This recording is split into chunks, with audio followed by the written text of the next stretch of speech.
વાઘોડિયાના વ્યારા ખાતે વિકાસ સપ્તાહના છઠ્ઠા દિવસની ઉજવણી અંતર્ગત વિકાસ રથનું ગ્રામજનોએ ઉત્સાહપૂર્વક સ્વાગત કર્યું.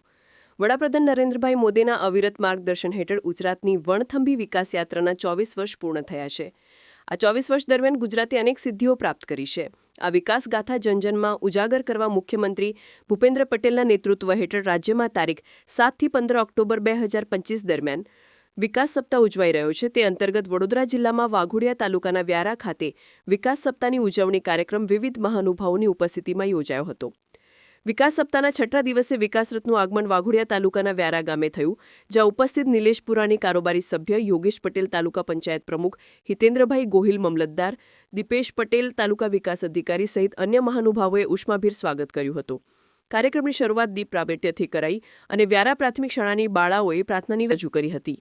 જિલ્લા પંચાયત કારોબારી સમિતિના અધ્યક્ષ નિલેશ પુરાણે પોતાના ઉદ્બોધનમાં જણાવ્યું હતું કે છેલ્લા 24 વર્ષોમાં રાજ્ય સરકારે સર્વાંગી વિકાસના કાર્યને પ્રાથમિકતા આપીને ગામડાથી લઈને શહેર સુધી સુખાકારી પહોંચાડી છે.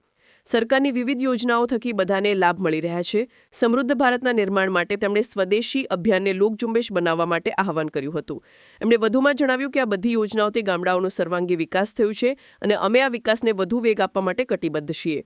આ કાર્યક્રમ અંતર્ગત વિવિધ લાભાર્થીઓને યોજનાકીય લાભોનું વિતરણ કરવામાં આવ્યું હતું. સાથે સાથે લાભાર્થીઓએ પોતાના પ્રતિભાવો પણ રજૂ કર્યા હતા. ઉપસ્થિત સૌએ ગુજરાતની વિકાસ ગાથા અંગેની ફિલ્મને નિહાળી હતી. કાર્યક્રમ બાદ મહાનુભાવોના હસ્તે વૃક્ષારોપણ કરવામાં આવ્યું હતું.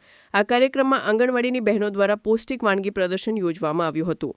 આ કાર્યક્રમમાં યોગેશ પટેલ પ્રમુખ, તાલુકા પંચાયત નિલેશ પુરાણી અધ્યક્ષ કારોબારી સમિતિ, જિલ્લા પંચાયત કલ્પનાબેન પટેલ સદસ્ય, જિલ્લા પંચાયત જીતેન્દ્ર પટેલ સદસ્ય, તાલુકા પંચાયત ભૂપેન્દ્ર પટેલ સરપંચ વ્યારા ગામ, જગદીશ રબારી ડેપ્યુટી સરપંચ, હિતેન્દ્ર ગોહિલ મામલતદાર, દીપેશ પટેલ તાલુકા વિકાસ અધિકારી સહિત અન્ય આગેવાનો અને આરોગ્ય શાખાના કર્મયોગીઓ, તાલુકા વહીવટીતંત્રના કર્મયોગીઓ, આંગણવાડી કાર્યકર્તા બહેનો તથા ગ્રામજનો ઉપસ્થિત રહ્યા હતા.